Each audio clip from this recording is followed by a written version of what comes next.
Bonjour à tous.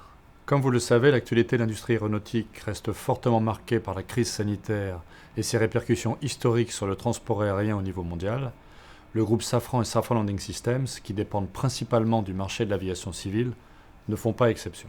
Mais si cette crise domine à court terme notre actualité et nous a conduit à déployer des efforts d'adaptation inédits, elle n'a pas entamé notre détermination à nous tenir aux avant-postes de la préparation de l'avenir. Il s'agit d'abord de nous préparer à la reprise du trafic.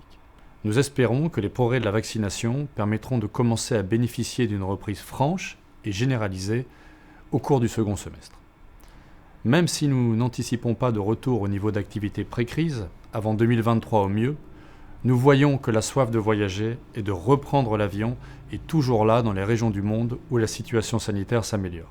Cela conforte notre confiance dans le futur de notre filière et de Safran, et nous incite plus que jamais à garder le cap en termes d'efforts, d'innovation et de recherche. Nous allons plus particulièrement amplifier nos efforts dans 3 domaines majeurs.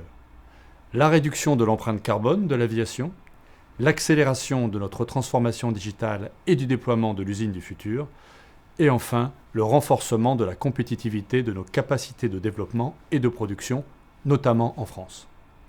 Notre ambition est de sortir plus fort de cette crise pour toujours mieux satisfaire nos clients et consolider nos positions de leader mondial sur le marché des équipements aéronautiques, tout en apportant notre contribution à la lutte contre le changement climatique. Cette ambition se traduit déjà et continuera de se traduire dans la région Auvergne-Rhône-Alpes, où Safran est très présent. Présent à travers ses propres capacités, avec 7 sites employant 3000 collaborateurs.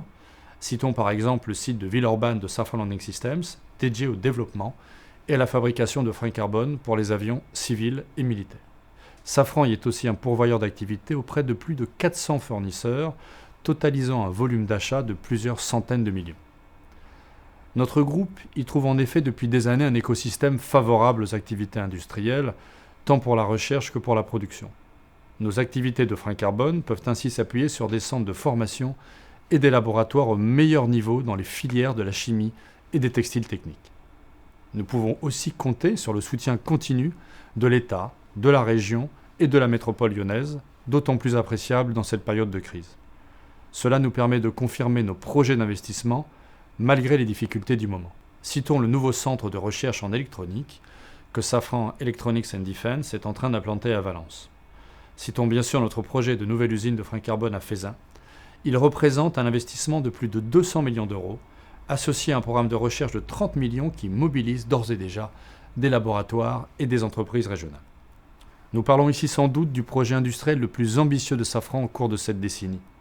L'objectif n'est autre que de faire rentrer en service l'usine de freins carbone la plus innovante, la plus compétitive et la plus respectueuse de l'environnement au monde. Elle sera le pivot de la croissance de nos volumes de production, en même temps que de la réalisation des objectifs bas carbone de Safran au-delà de 2025. Un tel projet n'aurait pas été possible en France sans la mobilisation à nos côtés de l'État, de la région et de la métropole de Lyon. Au nom de Safran et de Safran Landing Systems, je veux les en remercier une nouvelle fois et les assurer de notre résolution à mener ce projet à bonne fin dans les années à venir. L'engagement des partenaires publics de la région à nos côtés montre, s'il en était encore besoin, qu'il n'y a pas de base industrielle et technologique durable dans notre pays et dans nos territoires, sans volonté commune, sans vision partagée et sans collaboration étroite entre les acteurs publics et les entreprises.